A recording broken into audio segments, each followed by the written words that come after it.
Bonjour à toi et bienvenue pour ce 19e épisode du podcast Ultra Normal. Aujourd'hui, on va se retrouver sur un podcast pour la randonnée et je te donne un mille. Le titre du podcast sera Comment bien débuter sur les sentiers. Comme le résume le titre, nous allons voir quelques petits tips pour pouvoir bien débuter à randonner et faire ses premières randonnées en sécurité et surtout en profitant un maximum. Allez, c'est parti, place au podcast. Pour vous résumer le podcast un peu en globalité, concrètement, il y aura des petits tutos qui seront un peu disséminés sur 2-3 sujets importants, voire un peu plus, que je vais traiter durant les randonnées. Donc, ces tutos auront pour but principalement de vous améliorer dans vos randonnées. Sur ce, on va passer au premier sujet qui est pour moi le sujet le plus important. Comment bien marcher à randonnée. Et oui, marcher à randonnée, c'est pas comme marcher tout simplement sur un trottoir en ville. C'est plus compliqué que ça. Mais déjà, d'une, le revêtement n'est pas du tout le même. En ville, c'est du goudron tout dur, alors qu'en montagne, ça varie. On peut avoir de la terre assez meuble. S'il pleut, c'est de la gadoue. Après, quand on arrive sur des parties pas un peu plus difficiles, un peu plus pentues, on peut avoir de la terre assez, pas glissante, mais assez compacte. On peut aussi avoir ce que j'appelle moi des gravières, des cailloux qui glissent sous les pieds, même si ça, il faut vraiment aller à une altitude et vraiment être plus expérimental en randonnée pour rencontrer ce type de difficultés. Mais bon, ça peut arriver à tout le monde. On essaie de faire une petite randonnée qu'on a trouvée, par exemple, sur Facebook ou Instagram. On dit c'est super cool, on récupère les traces, mais des fois, il y a des choses qui sont pas forcément indiquées. Par exemple, la dernière randonnée que j'ai pu faire, il se trouve que on n'avait pas vérifié avec ma copine les endroits un peu stratégiques de la rando. Et il était marqué sous la trace GPX que la route pouvait être inondée après 3,5 kilomètres de randonnée. Autant vous dire que moi, bon, ça ne me dérangeait pas. Du coup, je me suis mis pieds nus. J'ai tout simplement passé la grotte. Mais il y a beaucoup de personnes qui étaient à l'entrée de la grotte et qui ont fait demi-tour.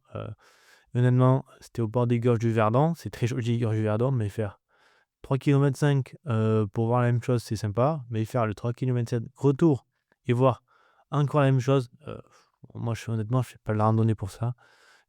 D'ailleurs, quand je fais la rando, je prends principalement des boucles. Mais revenons à nos moutons. Donc déjà, il y a plein de petits tips à adopter pour marcher à randonnée. Je vais essayer de vous les expliquer dans le podcast, même si c'est assez abstrait. Donc, il faut faire attention où on place nos pieds tout en regardant devant soi. Je dirais que c'est la première étape. Vous allez me dire, rien de plus facile. Ouais, mais du coup, ça veut dire quoi faire attention où on met nos pieds? Par exemple, c'est s'adapter au terrain. Essayer de voir si on n'est pas forcément à l'aise à randonner où passent les autres devant nous. Et déjà, essayer de repérer les personnes devant nous qui passent au bon endroit et celles qui passent au mauvais endroit. Après, je pense que ça vient plutôt avec l'expérience, ce genre de choses. En gros, c'est plus vous faites de la randonnée, plus ça vous arrive pas de tomber, mais de tomber un peu. Au fur et à mesure, vous allez voir que vous allez arriver à passer dans des endroits plus safe et donc d'éviter tout simplement les chutes ou de se faire mal, même si logiquement, à part si on est en descente, on risque pas grand-chose. D'ailleurs, en descente, petite technique ou petit tips que je vais essayer de vous apprendre. Donc, vous allez fermer les yeux pour mieux visualiser la chose. En fait, imaginez vous êtes dans une descente, que c'est relativement pentu et quand on descend face à la pente, quand c'est pentu, c'est assez dangereux. Alors, ce qu'on peut faire, en fait, c'est des endroits plus pentus que d'autres, c'est mettre les pieds, en fait, perpendiculaires à la pente et descendre un escalier comme ça ou descendre en fonction du terrain comme cela. Ou alors, par exemple, si on veut se reposer alors qu'on est dans une pente, on n'est pas obligé de pas d'écarter les jambes, mais de mettre les pieds pareil à la pente parce que c'est ultra dangereux. Vous vous arrêtez, vous les mettez perpendiculaires et là, vous allez voir que de une, on peut s'arrêter, on se fatigue moins et de deux, je trouve qu'on a vraiment une meilleure stabilité en mettant les pieds tout simplement perpendiculaires à la pente. Je trouve qu'on a une meilleure accroche au sol et il y a moins de risques de chuter déjà à l'avant, chutera sur le côté et donc on peut mieux se rattraper avec les bras, je trouve.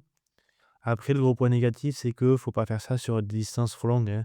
Ça fatigue assez rapidement et puis on avance beaucoup plus lentement. Faut faire ça sur, moi, j'irais 300-400 mètres. Après, tout dépend de la pente que vous avez en face de vous, quoi. Si vous avez pas le choix, moi, je conseille cette technique. Après, si vous souhaitez alterner, moi, c'est ce que je fais, j'alterne, je descends normalement et après, quand je dépasse la difficile, je mets sur le côté, je passe le passage difficile sur le côté et ensuite, je me remets normalement et on va dire à 90 du temps, j'arrive à passer sans chute. La chute, est toujours possible. Un deuxième petit tips, assez simple, mais peut-être que tout le monde ne le connaît pas, les chaussures. Voilà, même si vous faites une petite randonnée, le dimanche, on va dire, quand je parle randonnée, c'est que vous allez faire quelque chose qui va durer plus de 2-3 heures, où il y a des chemins. Ne prenez pas vos chaussures blanches de ville. Non, mais je dis ça, la dernière randonnée que j'ai fait, c'est ce que j'ai vu. À la limite, vous pouvez mettre vos baskets que vous utilisez si vous faites pas de la randonnée souvent pour aller courir. Et après, moi ce que je préconise, c'est, au bout d'un moment, quand vous faites beaucoup de randonnées, achetez tout simplement des chaussures de randonnée. De une, c'est plus confortable pour les pieds. Et puis de deux, vous n'allez pas réfléchir au marché, quoi. Je vois plein de personnes qui évitent des flaques d'eau ou de ces choses-là en randonnée. Alors que quand on a les chaussures de randonnée, on se pose beaucoup moins la question, vu qu'on s'en fout un peu plus. Allez, place au troisième petit tips qui portera cette fois-ci plutôt sur les vêtements, plus précisément les imperméables. Pour moi, c'est quasiment obligatoire d'en avoir un tout le temps. Je me suis fait avoir beaucoup de fois derrière avec le fait que je n'avais pas d'imperméable et que je me suis mouillé. Mais d'habitude, c'est des pluies assez chill. Mais en fait, il faut faire attention à deux paramètres. Si vous êtes en montagne ou dans une région où vous savez que le climat est très changeant, même s'il y a marqué sur Météo Ciel, Météo France ou Météo de l'iPhone là, que en fait, on a soleil toute la journée, des fois le climat est très changeant et vous pouvez avoir une forte pluie. Bon, c'est sûr que vous n'aurez pas un orage, une tempête sur la gueule, mais vous pouvez avoir des choses assez fortes. Du coup, ce que je conseille, c'est toujours de prendre un imperméable, même léger. Vous le mettez au fond de votre sac de randonnée et c'est impeccable. D'ailleurs, ça me permet de faire le quatrième tips qui va parler des sacs de randonnée tout simplement. Donc si vous faites de la randonnée sur, on va dire, une journée, je pense qu'un sac de 20 litres, ça suffit, amplement.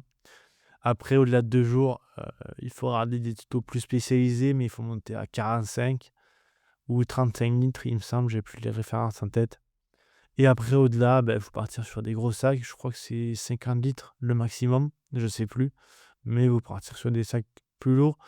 Surtout, plus on va faire de la rando longtemps, plus le confort du sac va être prédominant dans le choix du sac. Il y aura là le volume du sac, mais surtout le confort, puisque plus on va l'avoir sur le dos, donc plus on est à risque que le fait d'avoir un mauvais sac nous fasse plus mal au dos. Et d'autant plus que si on fait des longs trajets, mettons qu'on soit en haut de la montagne, on va pas appeler l'hélico, «Excuse-moi mec, excuse-moi, j'ai mal au dos, tu peux venir me chercher un hélico?» «Ouais, désolé, c'est pris en charge par la sécu, ça te fera 1 500 €, quoi». Ça fait un peu, entre guillemets, mal au cul, quoi, de faire ça. Donc surtout faites attention au choix du sac, c'est assez important. Et deuxième point, du troisième tips, le choix de l'imperméable. Allez, on va passer aux 2 derniers tips du podcast. Alors l'avant-dernier, on va parler du coup des applications tout simplement où vous pouvez retrouver des parcours de randonnée qui ont déjà été faits. Par exemple, si vous voyez une bonne randonnée sur Instagram, souvent les personnes mettent les liens des randos en bas de la page Instagram. Bien souvent, je trouve que c'est pas les bons sites qui sont utilisés. Déjà pour avoir une trace GPX, pour ceux qui ne savent pas ce que c'est une trace GPX, c'est la trace où on va pouvoir retrouver le tracé précis de la randonnée sur une carte, comme Google Maps ou Waze par exemple, mais beaucoup plus précis, adapté à la randonnée. Donc, pour vous éviter du coup à prendre le tracé qui est indiqué en dessous de ces liens Instagram, moi ce que je préconise bien souvent en fait, c'est de taper le nom de la randonnée sur des sites comme Visorando ou Komoot, mais Komoot étant payant, je conseille Visorando il y a une utilisation de l'appli non payante de base qui permet en fait déjà d'avoir la carte et le tracé. Vous pouvez le télécharger comme ça. Si vous êtes hors ligne sur le sentier, il n'y a pas de souci. Vous savez où vous êtes par rapport à votre point. Et on peut voir où on se situe très très bien sur le tracé en direct. Parce qu'une fois qu'on télécharge la carte, en fait, la carte reste en fond et c'est juste la position du portable qui se déplace sur la carte. Et même, on peut avoir la vitesse, il me semble, en hors ligne. Ouais, c'est ça. Ou quand on regarde de la connexion, il fait le calcul de la vitesse pour savoir à quelle vitesse on avance. Tout ça, après, c'est pas très intéressant, je trouve, mais c'est toujours utile et savoir surtout le dénivelé qu'on a fait, qu'il nous reste à faire dans la randonnée et la distance qu'on a parcourue ou qu'on va parcourir. À noter aussi qu'il est indiqué par des chiffres avec sur des bulles rouges les points importants à voir sur la randonnée. Par exemple, s'il y a des chapelles, des points de vue, tout ça, c'est clairement indiqué et je trouve ça plutôt sympathique. Maintenant, on va passer au 5e et dernier tips. C'est pas un tips, c'est plutôt une partie sécurité. C'est au niveau de l'eau. Ce que je conseille, c'est une randonnée d'un jour, 2 litres d'eau. Au-delà de un jour, moi je conseille plus de litres d'eau, de passer à 3 litres à peu près, ou voire un peu plus. Après, ça dépend bien sûr de la température extérieure, de plein d'éléments. Et aussi, si vous pouvez, si vous partez sur des longues randonnées, sur une journée, pas besoin, repérez les points d'eau qu'il y en a tout autour de la randonnée.